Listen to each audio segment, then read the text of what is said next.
খবরটা পুরো চেপে গেলি। কোন খবর? আরে জামাইবাবু যে আজ টিভিতে ইন্টারভিউ, এই তো সংগ্রাম চ্যানেলে দেখাবে, আলাদা করে আবার হাইলাইট করেছে। নিশ্চয়ই উনি আগে শুটিং ফুটিং করে এসেছেন। আর এই খবরটা তুই তোর নিজের ভাইকে পর্যন্ত জানাসনি? খবরটা খুব বড়।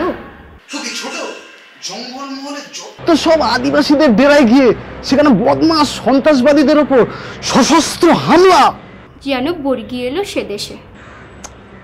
ব্যাখ্যা কথা রাখতো, কত ভাগ্য থাকলে এরকম একজন বর্গি পায়, মানে স্বামী পায়। বলছিস?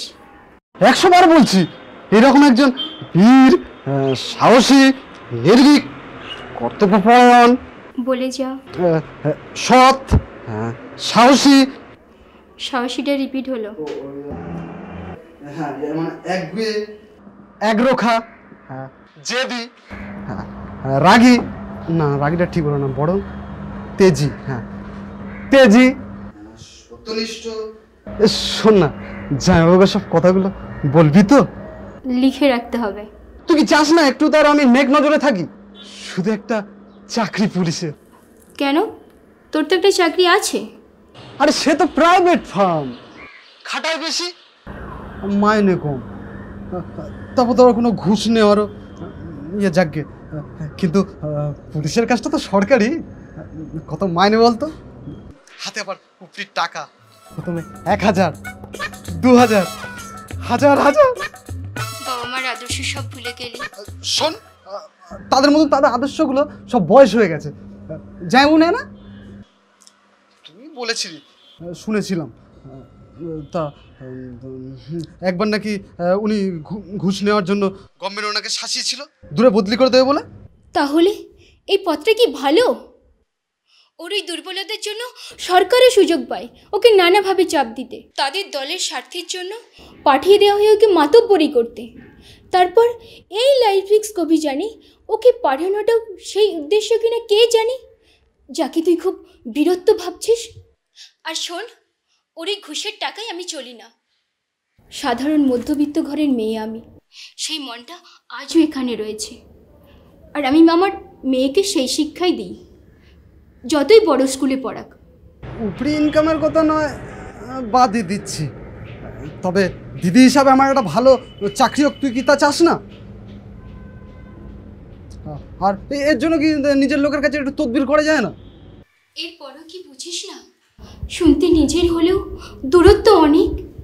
জানি তোদের মধ্যে আদর্শ নিয়ে মতভেদ আছে, কিন্তু এই অভিযানটার ক্ষেত্রে তোর বরের জন্য গর্ব করা উচিত। ভাবতো, পিয়ালপুরের সন্ত্রাসবাদীর একজন অ্যাক্টিভ নেতা ময়না ভাই এনকাউন্টারের সাবাস। জামাইবাবুর গুলিতে এই কথাটা অন্তত বলিস না। জানিস, তুই যা বললি আমি এই ধরনের স্বপ্ন আজকাল প্রায় দেখি। এমনি শান্ত গ্রামে হঠাৎই বন্দুকহাতে যেন ও গ্রামে আতঙ্ক, আগুন, তারপর বন্দুকের নলটা যেন পাখিটির দিকে, পাখিটার প্রাণ বাঁচানোর চেষ্টা, কিন্তু মৃত পাখিটা দেখি সংবাদ চ্যানেল ময়না ভাই। আমার স্বামী খুনি, আমার স্বামী মার্ডারার। আরে এনকাউন্টার মার্ডার নাকি? এনকাউন্টারটা আদেও হয়েছে কি? মানে কিভাবে জানতে পারবো? নিজের মতো করে পেপার কেনারও তো কোনো অধিকার নেই। সাতকাণ্ড রামায়ণপুরের সীতাকার বাবা। বরং এনকাউন্টারটা সত্যিই হতো না যদি না জামাইবাবুর মতন কয়েকটা পুলিশ থাকতো। মানে তখন সে বিশেষজ্ঞ বলছিলাম, ঠিক সেই রকম। শোন না, হ্যাঁ ঠিক ঠিক বলবি তো জামাইবাবুকে কথাগুলি? কি রে? কিছু না, রাই আসছে।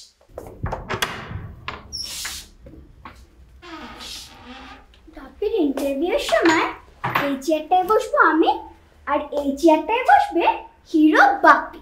দূর, 6টার আগে তোর বাপি কোনোদিন এসেছে বাড়িতে? কিন্তু আজ আসবে, কারণ আমি বলেছি। হতেই পারে, যখন ওকে বলেছে। রাখছি। হ্যাঁ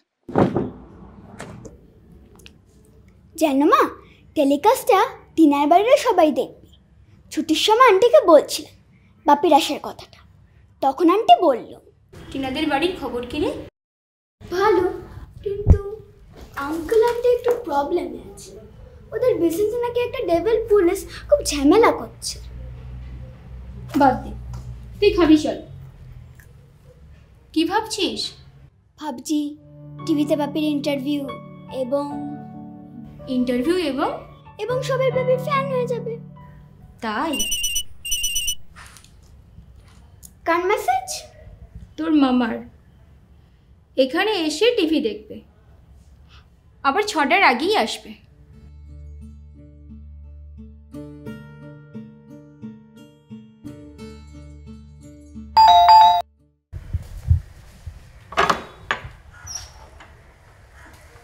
রক্তের ডাকে চলে এলাম, দাদা ডাকলেন তাই।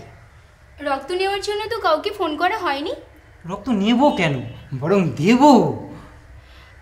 ও রক্তদান শিবির ওই পাশের গলিটাতে হয়, পরশু আছে। না না, ও সব জায়গায় রক্ত দেবো কেন? এই তারপর দুর্বল হয়ে গেলে, মানে রক্ত দেবার স্বপ্ন দেখি, দেখি যেন রক্তক্ষয়ী যুদ্ধে নেমেছি দেশের শত্রুদের বিরুদ্ধে, ঠিক যেন দাদার মতো।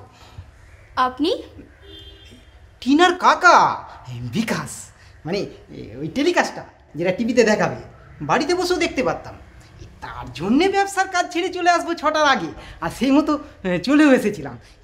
রাতে কখন রিপিট করবে তো জানি না, আবার বেশি রাতে আমার ভালো করে বুঝতে সে যাকে ওই বৌদি বলল, ওই টিনার বন্ধু বলেছে তার বাবা আজ স্বয়ং বাড়িতে এসে চেয়ারে বসে মানে নিজের ইন্টারভিউ দেখবে। আর তখন কি যে হলো, রক্তের শিরাগুলোয় চাপ লাগলো, বুঝলাম এই রক্তে দেশপ্রেম ডাক দিচ্ছে। ভাবলাম এমন বীরপুরুষের পাশে বসে যদি টেলিকাস্টটা দেখা যায়, তাহলে আমার কি হবে জানেন? এই রক্তে দেশপ্রেম চচ্চর করে বেড়ে উঠবে। ব্লাড সুগারের মতো। হ্যাঁ, কে রে? আমার ভাই। কে? আমার ভাই। ও আয়, ভাইটি, হ্যাঁ খুব ভালো ছেলে। আপনি ভেতরে বসুন। হ্যাঁ ধন্যবাদ। চাকরি সবার কি আর এক হবে? ব্যবসাও তো হতে পারে। বাড়িতে বসে টিভি দেখা যেত না? আরে আমার মুগ্ধতার রিয়াকশনটা তো জয়বাবুকে দেখাতে হবে। অবশ্য জামাইবাবু এখানে না এলে। হ্যাঁ, তাহলে আর কোন দুঃখে এতটা পথ এই শর্ট লেখে কষ্ট করে। না বৌদি, এই কষ্ট করলেই তো কেষ্ট মেলে। এই যেমন এই কেসটার জন্যে, মানে এই কেষ্ট দেখা পাওয়ার জন্যই তো। এই দেখা না হলে তো আবার রক্তে ওই দেশপ্রেমটাই বাড়বে না। হ্যাঁ ভাই ঠিক বলেছে, ওটা সবসময় জাগিয়ে রাখতে হবে। রাই বলছিল আপনাদের বিজনেসে নাকি একটা কি প্রবলেম হয়েছে। ওই অডিট, ওই মানে একজন অডিটার আমাদের ফার্মে অডিট করতে এসে ঠিকঠাক হিসেব চায়। এই কোনো দেশপ্রেম নেই রক্তে। আরে ওর নিজের জাত ভাই, আমি আর আমার দাদা জয়েন্ট শেয়ারের বিজনেস। তা আমরা যদি 2 পয়সা করে খাই, কি দেশেরই তো লাভ? দেশের লাভ কিরকম? মানে দেশের মানুষ ধনী হলে দেশের লাভ নয়। তা সেই অডিটার এই ঘুষ না খেয়ে পুলিশকে নালিশ করে দিল।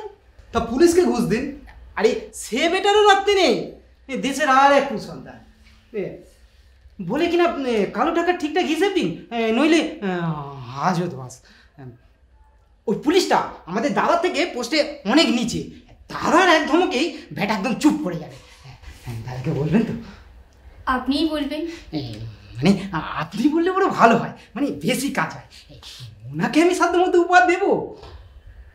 তাহলে বলতে পারবো না। তাহলে তো রক্তে সব গন্ডগোল।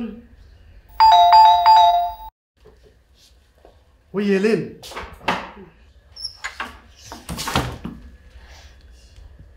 পুলিশ দাদা কোথায়? আপনি কে? আপনাদের পাড়ার হুতুম। কি চাই? চাই তো অনেক কিছু, কিন্তু আগে চাই মালাটা পরাতে। পল্টাদা বলল, যা মালাটা পরিয়ে পুলিশ দাদাকে উস করে আয়। উনি যা উপকার করেছেন আমাদের, কি উপকার? আমাদের ক্লাব করে দিয়েছেন। পল্টাদার সঙ্গে আমরা ওখানে রোজ আড্ডা মারি, মস্তি করি। পল্টাদাকে চেনেন তো? এপাড়ার নাম করা গুন্ডা, এমএলএ সুলক্ষণ বাবুর ডান হাত। তা দাদা নেই। নেই? কখন হলো?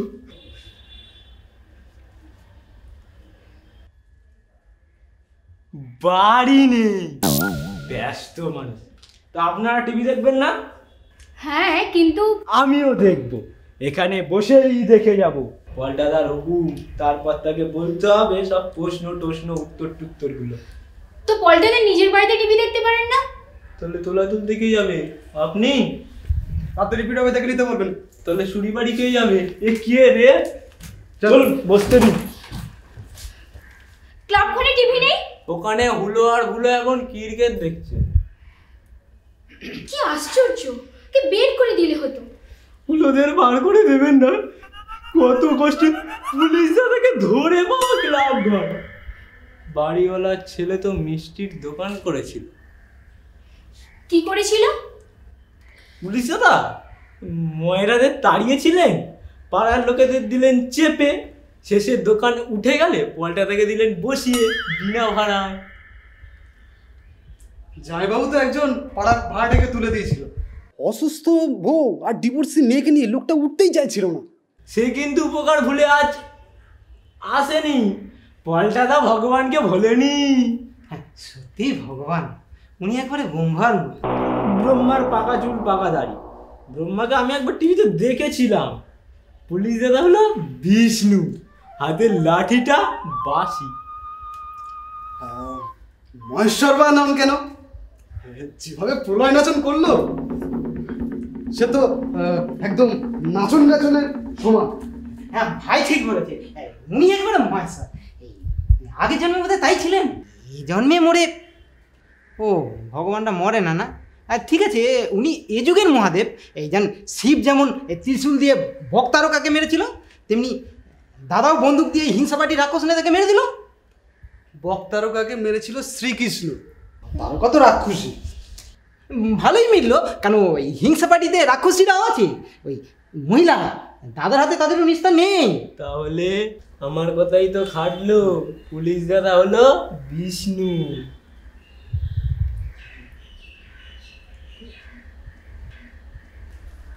এই গগলসটা কি হবে?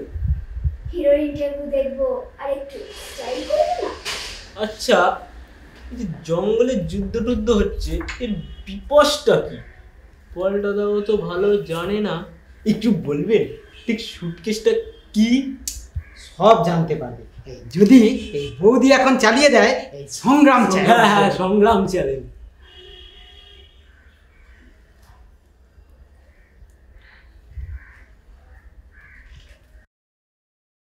আগুন তা নেভাতে সরকার সচেষ্ট হয়েছেন, কেন্দ্রীয় সরকারের সাহায্যও চেয়েছেন। তারা দরাজ মনে পরিবেশন করেছেন জোয়ান। আগুনটা কি অম্বলে? 10 ব্যাটালিয়ন জোয়ান আমাদের পুলিশ বাহিনীকে সঙ্গে নিয়ে যৌথভাবে শান্তির প্রচেষ্টা করলেও স্বস্তি আনতে পারেনি পিয়ালপুর গ্রামে, নেভাতে পারেনি আগুন অশান্তির। আর তাই তো সেদিন আমাদের সরকার করে ফেললেন অরণ্য অপারেশন। দেখুন,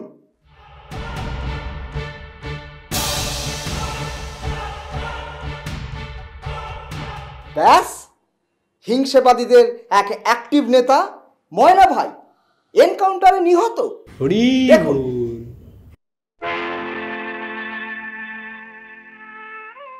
আর এই সফল অভিযানের যিনি নায়ক, তিনি আর কেউ নন, স্বয়ং এক প্রলয়, মানে পুলিশ অফিসার প্রলয় দাশগুপ্ত। আর আমাদের সৌভাগ্য এই প্রলয় আজ আমাদের সাথে। ধন্যবাদ আর সবাইকে শুভেচ্ছা। প্রথমেই জানতে চাইবো এই দুঃসাহসিক অভিযানের অনুভূতিটা কিরকম? একটা যুদ্ধ জয়ের মতো। আর এই সার্ভিস তো ডিউটি, আমার নেশানের প্রতি ভালোবাসা থেকে। ধন্য আপনি। আপনার ভালোবাসা করার হৃদয়ের কাছে জানতে চাইবো আগুনটা জ্বললো কিভাবে ও কেন? ওই হুকোচিকো, মানে সরকার আদিবাসীদের উন্নয়ন করতে শিল্পপতিদের ডেকে জমি দিতে চাইলেন। ওখানে হুকোচিকো সাহেবকে নিয়ে এক নামকরা মন্ত্রী প্রজেক্টের উদ্বোধন করতে গেলেন। পথে সন্ত্রাসবাদীরা তাদের টার্গেট করে বসলো। ভাগ্যিস কোনো বিপদ হয়নি। সরকার আদিবাসীদের ভালোবেসে বোঝাবার জন্য আমাদের ওই গ্রামে পাঠালেন। গিয়ে দেখলাম ওরা নিজেদের ভালো কিছুই বোঝে না, কারখানা করার বিরুদ্ধে। ফিরে এসে শুনলাম ওইসব গরিব হীনবুদ্ধি মানুষগুলো জনমানব গোষ্ঠী তৈরি করেছে প্রতিবাদ করতে, আর তাদের মূর্খতার সাহায্য নিয়ে সন্ত্রাসবাদীরা তাদের সাহায্যের নাম করে রাষ্ট্রবিরোধী হিংসা শুরু করে দিল। তাদেরও সরকারের প্রতি অসন্তোষ, তাই এইসব প্রায় 7 মাস এইভাবে চলতে থাকে। মন্ত্রীরা কেন্দ্রীয় সরকারের সাহায্য নিয়ে যৌথ বাহিনী পাঠানোর সিদ্ধান্ত নিল এবং পাঠালো। পাশাপাশি পাঠালো তাদের কিছু সভ্যকেও, যারা ওখানে থেকে বাহিনীর সঙ্গে সাহায্য করছে। লড়াই চলতে থাকে। মাঝে কয়েকদিনের এক স্পেশাল অপারেশন যা আমি লিড করলাম, সফল হয়েছি, এটাই আনন্দের। অবশ্যই অবশ্যই। হ্যাঁ, আর আগুন নেভানোর উপায়টা? উপায় একটাই, আমার ভরা হৃদয় একটাই কথা বলে। মানে ভালোবাসা ভরা? হ্যাঁ, উচিত শিক্ষা যা পুলিশ আর মিলিটারিরা ওদের দেবে। ইটের বদলে পাটকেল, চোখের বদলে চোখ। ওরা 10টা বন্দুক নিয়ে এগোতে চাইলে আমাদের মানে রাষ্ট্রের 100টা বন্দুক করছে উঠবে। ফায়ার!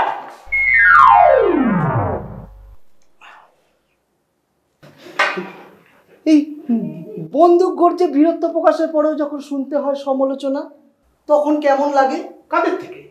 এই যারা বলে পুলিশ ও সেনাবাহিনীদের জন্য সাধারণ জীবন নাকি বিপর্যস্ত। হোয়াট ইজ মিন বাই বিপর্যস্ত? কষ্ট পাও। বাপিরা ওদের কি করেছে? দুর্গগুলো পুলিশ ও সেনাবাহিনী ব্যবহার করাতে গ্রামের বাচ্চাদের পড়াশোনা নাকি খুব ক্ষতি হয়েছে বলে কত সমালোচনা। আরে ওখানে স্কুল বাড়িগুলি সবচেয়ে বড়, ঘর বেশি। ওখানে আমরা থাকবো না তো কোথায় থাকবো? কুড়ে ঘরে।